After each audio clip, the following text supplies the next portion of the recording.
Hey guys, it's Max from HighOnAndroid.com, where we get High on Android every day. And I just got back from golf lesson for my daughter, and I was sort of dicking around and try some trick shots. I thought you would enjoy it, so I took it with the Galaxy S9 Plus. Let's go ahead and take a look.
And thank you guys for watching this video.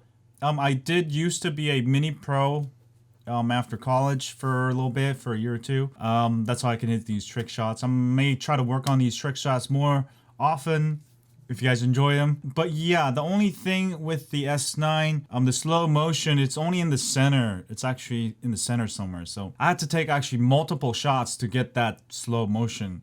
So I actually had to do it like 5 times over. Other than that, one thing good is that it still can capture automatically, whereas my Sony, I wouldn't be able to make this video because obviously somebody else would have to take the video for me and tap on it while I do the super slow motion. So I felt that was kind of nice. Anyway, have a great weekend. I've got some Korean food coming. I just started doing the HighOnKoreans.com. We'll have some bunch of Korean candy, makgeolli, and all that good stuff. Have a great day, and as always, stay High on Android. Click here to subscribe.